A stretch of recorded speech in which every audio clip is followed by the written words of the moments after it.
This is Nathan with check-in number 3. This week I spent about 6 hours studying so far. I watched all the chapter 12 lecture videos and examples. I remember doing kinetics in my previous physics classes.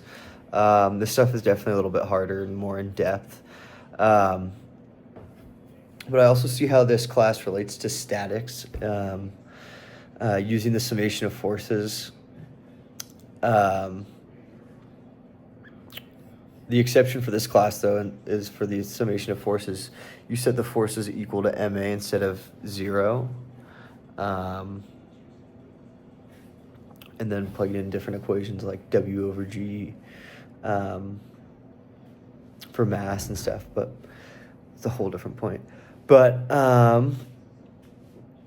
using like h naught or h for angular acceleration or angular momentum is different for me, and so I'm going to have to get used to that. The free body diagrams for kinetics really helps me out and like see everything clearly. Draw out all the forces, make sure I get everything in the right place. So I like how you do them actually next to each other and put the equal sign in there. I think that helps a lot as well. Some of the substitutions sometimes get me. Just don't know like where they're coming from.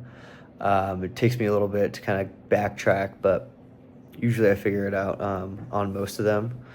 And then looking at forces in the radial and transverse direction, that's also a little bit new to me.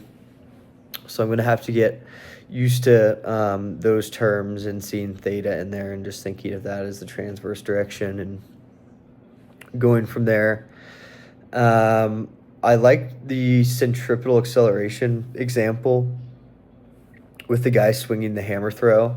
That problem was nice because you can like clearly see all the substitutions that you make and like exactly why you do them. And so that problem made like a lot of sense to me, which was nice. Besides that, let's see what else we do.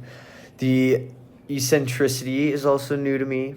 I don't think it's going to be that big of a problem. I see how like you can substitute everything in for that. So I don't think that's going to be a problem. Some of like the spinning examples towards the end, like the girl walking outwards on the spinning disc, that was like a little confusing to see like which way the forces would be directing, and like what direction, like negative E, positive E. So that was a little bit confusing to me, but I had to watch a couple YouTube videos, and I think I kind of got the hang of it now. And then I started working on the homework. I worked all the way through problem 1, and then I like looked at the other problems. I haven't started them yet. I set aside tomorrow to completely finish the homework and get help if I need to. But besides that, I find this course super interesting, and I like your sense of humor in the videos. I think it's funny. But yeah, that's all I have for this week. Thank you.